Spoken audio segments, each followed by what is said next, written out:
Student, आज हम पढ़ेंगे ग्रेविटेशन पार्ट 2 के बारे में।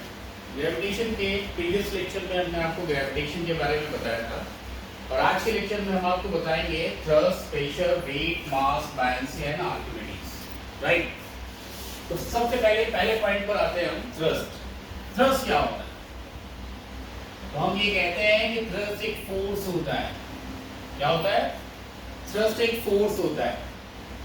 बस डिफरेंस क्या है कि हम ये कहते हैं कि फोर्स हम किसी ऑब्जेक्ट में किसी भी डायरेक्शन से अप्लाई कर सकते हैं, बट जो थ्रस्ट एक ऐसा स्पेसिफिक फोर्स होता है जो ऑब्जेक्ट के सरफेस पे हमेशा परपेंडिकुलर वर्क करता है।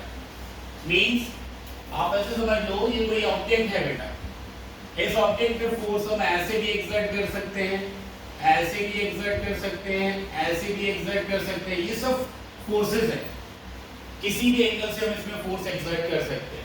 लेकिन अगर कोई फोर्स इस पे परपेंडिकुलर वर्क कर रहा है, अगर कोई फोर्स इस पे परपेंडिकुलर वर्क कर रहा है, तो उस स्पेसिफिक फोर्स को हम थ्रस्ट बोलते हैं। यही बेसिक डिफरेंस होता है थ्रस्ट और फोर्स में। अदरवाइज हम ये कहते हैं कि thrust is a force. Clear है? अब हम बात करते हैं प्रेशर की। तो बेटा प्रेशर क्या होता है? हम कहते हैं कि प्रेशर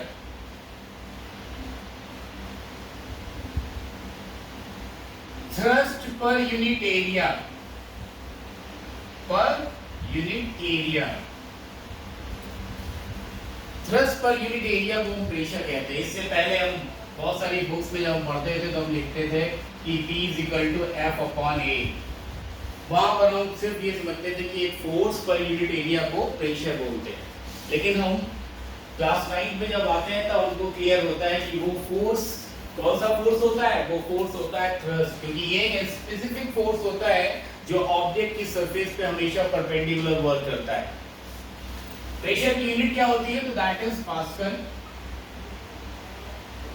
या फिर हम ये कह सकते हैं न्यूटन पर मीटर स्क्वायर। एक चीज याद रखना, प्रेशर जिसे कैपिटल P से रिप्रेजेंट करते हैं, P is directly proportional to the force या थ्रस्ट। फोर्स का मैग्नीट्यूड बढ़ेगा तो प्रेशर बढ़ेगा, फोर्स का मैग्नीट्यूड अगर रिड्यूस करेंगे तो प्रेशर रिड्यूस होगा। इसी तरीके से force is inversely proportional to the area. Surface की बात की जा रही है, अगर उस सरफेस का अगर हम एरिया इंक्रीज करेंगे तो प्रेशर रिड्यूस होगा, अगर एरिया डिक्रीज करेंगे तो प्रेशर इंक्रीज होगा। जैसे आप एग्जांपल ले लें, अक्सर हम लोग ये बोलते हैं कि जब अगर हम डेजर्ट में चलते हैं, रेत में अगर हम पैदल चलते हैं तो हमारे पैर जो होते हैं वो रेत के अंदर धंस जाते हैं। जबकि अगर वहीं पर अगर हमारी पूरी बॉडी लेट जाती है, अगर हम पूरी बॉडी को लेटा दें अपनी बॉडी को, तो क्या होगा? हमारी बॉडी उतना इमर्ज नहीं होती जितना हमारा फुट जो है वो रेत के अंदर इमर्ज हो जाता है। रीजन भी देखिए, हमारी बॉडी का वेट तो उतना ही है, तो फोर्स तो सेम अमाउंट का एक्सर्ट हो रहा है। जब हम खड़े होते हैं तो हमारा एरिया कैसे काउंट होता है? हमारे सोल के थ्रू। अब हमारा सोल का एरिया कम होता है, तलवों का एरिया कम होता है, और होल बॉडी का एरिया क्या होगा? बढ़ जाएगा। अब होल बॉडी का एरिया अगर हम पैर के तलवों के एरिया से अगर हम कंपेयर करेंगे तो काफी ज्यादा होगा। तो एरिया इंक्रीज होने की वजह से सेम अमाउंट का फोर्स एक्सर्ट होने के बावजूद भी प्रेशर क्या रहेगा? कम अप्लाई होगा। बात समझ में आ रही है? इसी तरीके से आपने अक्सर क्वेश्चन पूछा जाता है कि इस जो स्कूल स्टूडेंट्स होते हैं उनके जो स्कूल बैग्स होते हैं उनकी स्ट्रैप्स जो होती है वो वाइड क्यों होती है? तो उसका रीजन सिंपली इतना ही है कि वाइड स्ट्रैप्स में एरिया ज्यादा होने की वजह से प्रेशर कम एक्सर्ट होता है, तो जो कि स्टूडेंट के लिए कंफर्टेबल होता है। क्लियर है ना? तो इसमें कई सारे एग्जांपल्स हैं, उसमें हम आगे डिटेल्स में आएंगे। अब हम बात करते हैं वेट की। वेट क्या होता है? तो हम कहते हैं weight is a force. Weight क्या हुआ? Weight is a force through which any object is being attracted by the earth towards itself. Force की फॉर्मूला क्या होता है? F = mg और weight is equal to mg। तो वेट को अगर हम डिफाइन करें तो हम ये कहते हैं कि weight is a force through which any object is being attracted by the earth towards itself. Okay, now comes to mass. Mass क्या होता है? तो देखो बेटा, हम जानते हैं कि कोई भी चीज हो, हर एक चीज मैटर से बनी हुई है। हम एज ह्यूमन बीइंग, हमारे अंदर भी मैटर है। ये आपका जिस बेंच पे आप बैठे हुए हैं ये भी मैटर से बना हुआ है। तो हम इसका मास कैसे डिफाइन करते हैं? हम ये कहते हैं कि quantity of matter present in a body, किसी बॉडी में जितनी क्वांटिटी में मैटर प्रेजेंट है वो उसका मास हो। बात समझ आ रही है? मास को कैसे डिफाइन करेंगे? तो हम कहते हैं कि quantity of matter present in a body is known as its mass. और यूनिट क्या होती है आपको पता है कि मास की यूनिट हम केजी लेकर चलते हैं। Fine, now the next topic is, अब हम बायंसी की बात करेंगे। तो बेटा बायंसी बेसिकली क्या होता है? तो हम कहते हैं कि बायंसी एक फिनोमिना होता है। और ये फिनोमिना कब होता है? तो हम ये कहते हैं जब भी किसी ऑब्जेक्ट को किसी लिक्विड में हम पार्शियली या फुल्ली इमर्ज करते हैं। फॉर एग्जांपल आप ले लो कि भाई ये एक टब है which is filled with water. Water एक लिक्विड है। अब जब इसमें कोई ऑब्जेक्ट हम इमर्ज किया हमने, अब इसमें मान लीजिए हमने ये ऑब्जेक्ट इमर्ज किया, तो लिक्विड के थ्रू या इसमें वाटर है तो वाटर के थ्रू इसमें अपवर्ड डायरेक्शन में फोर्स एक्सर्ट होता है। इस फोर्स को हम अपथ्रस्ट फोर्स भी बोलते हैं। इस फोर्स को हम क्या बोलते हैं? अपथ्रस्ट फोर्स या फिर bind force.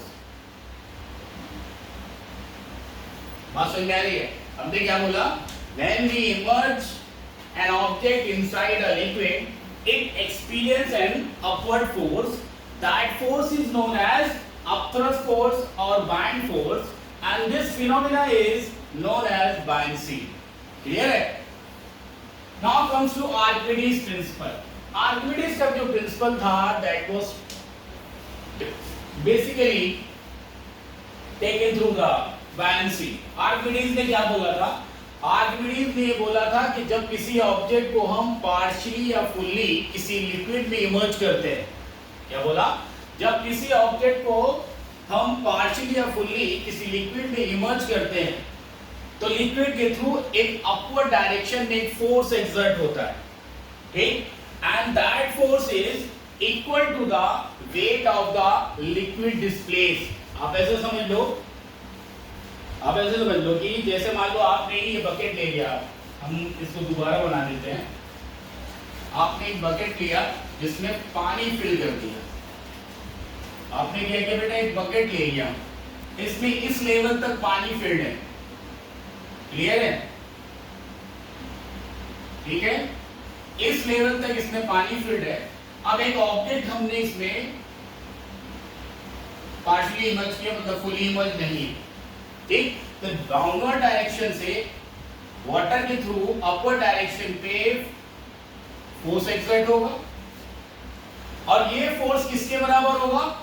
Wait of the water displace. अब जब ये इसमें इमर्ज होगा तो क्या होगा? वाटर बेसिकली डिस्प्लेस होगा। अब क्योंकि कंटेनर वेकेट है, कंटेनर खाली, तो ये क्या होगा? बाहर ना निकल के इस वाटर का लेवल इंक्रीज हो जाएगा। वाटर लेवल क्या हो जाएगा? इंक्रीज हो जाएगा। तो ये जो हम यहां पे जो डॉटेड हमने वाटर दिखाया है, ये जो वाटर का वेट होगा, this weight will be equal to the upward force through exert through this liquid. Archimedes का प्रिंसिपल क्या है? Principle of flotation. तो प्रिंसिपल ऑफ फ्लोटेशन क्या होता है? मतलब इसमें आपको प्रिंसिपल बताने होंगे कि किस प्रिंसिपल के बिहाफ पे आप कह सकते हैं कि कोई ऑब्जेक्ट फ्लोट करेगा लिक्विड में या फिर सिंक कर जाएगा। बात समझ आ रही है? तो पहली बात हम करते हैं वेट के बिहाफ पर। किसके बिहाफ पर? वेट के बिहाफ पर। हम ये कहते हैं अगर weight of object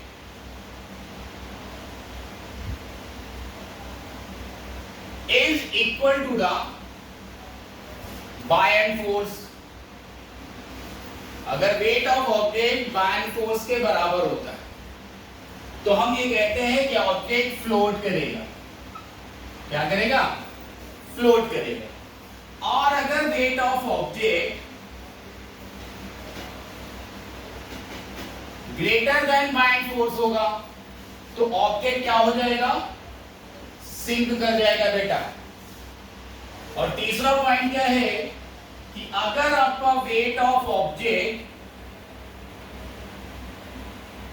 is less than buoyant force है तो इस केस में भी ऑब्जेक्ट फ्लोट करेगा।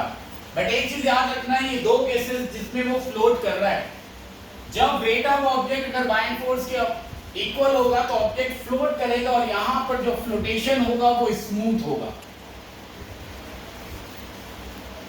समझ में आ रही है? और वेट ऑफ ऑब्जेक्ट अगर लेस देन बायएंड फोर्स होगा तो यहां पे जो ऑब्जेक्ट फ्लोट करेगा वो रफली फ्लोट करेगा। एग्जांपल दे देते हैं। मान लीजिए एक शिप है जो सी में फ्लोट कर रहा है। अभी सी जो है वो साइलेंट है पूरी तरीके से। साइलेंट है इसका मतलब क्या हुआ कि weight of the object is equal to buoyant force. ठीक, इजीली वो फ्लोट कर रहा है। लेकिन अचानक सी में टाइड्स जनरेट हो गए। अब टाइड जनरेट होने का मतलब क्या हुआ? एक्स्ट्रा फोर्स उसमें मिल गया बायएंड फोर्स में। बायएंड फोर्स में एक एक्सटर्नल फोर्स और ऐड ऑन हो गया। तो इससे क्या होता है कि बायएंड फोर्स का मैग्नीट्यूड बढ़ जाएगा। अब आप ये सोचिए अगर सी में टाइड्स हाई टाइड जनरेट हो गए तब क्या शिप आपका स्मूथली फ्लोट कर पाएगा? नहीं, क्योंकि उस टाइम पे जो आपका फ्लोटेशन होगा वो रफली फ्लोटेशन होगा। क्लियर है? तो देखो वेट प्रिंसिपल ऑफ फ्लोटेशन में हम दो तरीके से बताते हैं कि कोई भी ऑब्जेक्ट सिंक करेगा या फ्लोट करेगा। एक तो on the basis of weight और दूसरा हम करते हैं on the basis of density.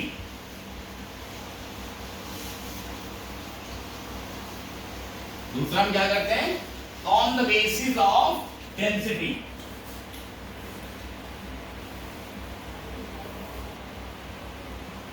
Density of object. Density of object is equal to the density of water.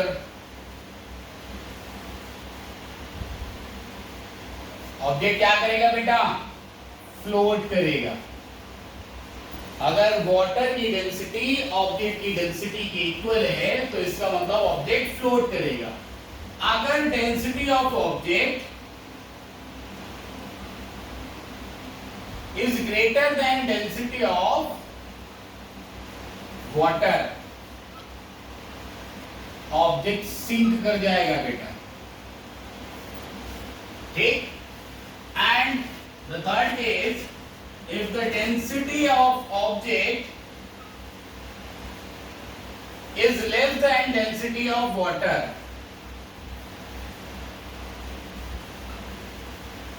तो ऑब्जेक्ट क्या करेगा? फ्लोट करेगा। बट इस टाइम पे जो फ्लोटेशन होगा वो आपका स्मूथ फ्लोटेशन नहीं होगा। आपने सुना होगा डेड सी। डेड सी सुना है ना? डेड सी क्यों बोलते हैं हम लोग? ये बोलते हैं कि डेड सी ऐसा सी है जहां पर कोई भी ऑब्जेक्ट डूबता नहीं है। रीजन भी डूबता क्यों नहीं है? तो हम इसलिए कहते हैं डूबता इसलिए नहीं है क्योंकि वहां पे जो पानी है, वहां पे जो वाटर है, उसकी डेंसिटी बहुत ज्यादा है। और डेंसिटी ज्यादा होने की वजह से क्या होता है कि उसमें कोई भी ऑब्जेक्ट अगर हम डालते हैं तो वो क्या करता है? सरफेस पे ऊपर ही रहता है, सरफेस के अंदर नहीं जाता, सिंक नहीं करता। क्लियर है? तो दो तरीके से हम प्रिंसिपल ऑफ फ्लोटेशन को डिफाइन करते हैं। एक करते हैं on the basis of weight और दूसरा करते हैं on the basis of density. अब जैसे एक बहुत छोटा सा क्वेश्चन अक्सर इसमें पूछा जाता है कि एक छोटी सी आयरन नेल होती है जिसको हम पानी में डालते हैं तो दैट सिंक्स, लेकिन वहीं पे एक बहुत बड़ा शिप होता है which is also made up of iron और वो फ्लोट करता है। रीजन तो देखो इसका बहुत सिंपल सा रीजन है कि जो आयरन नेल है वो इसलिए डूब जाती है क्योंकि जो डेंसिटी ऑफ आयरन है that is greater than the density of water, तो वो इजीली सिंक कर जाती है। And now comes to the ship. अब शिप भी आयरन का बना होता है तो बट शिप का जो मैन्युफैक्चरिंग होती है कुछ इस टाइप से होती है कि उसमें कुछ हॉलो चेंबर्स भी होते हैं, कुछ हॉलो चेंबर्स भी होते हैं और उनको इस हिसाब से फॉर्म किया जाता है जिससे कि शिप की बेसिकली मैन्युफैक्चरिंग इस तरीके से की जाती है जिससे कि उसकी डेंसिटी जो है जिस लिक्विड में उसको फ्लोट करना है उस लिक्विड की डेंसिटी के बराबर हो जाए। सारे मेजरमेंट लेने के बाद ही उस शिप को उस लिक्विड में उतारा जाता है फॉर द फ्लोटेशन। ये चीज याद रखना, ठीक है ना। तो इसलिए जो शिप होता है वो पानी में नहीं डूबता, जबकि जो नेल होती है वो पानी में डूब जाती है। क्लियर है?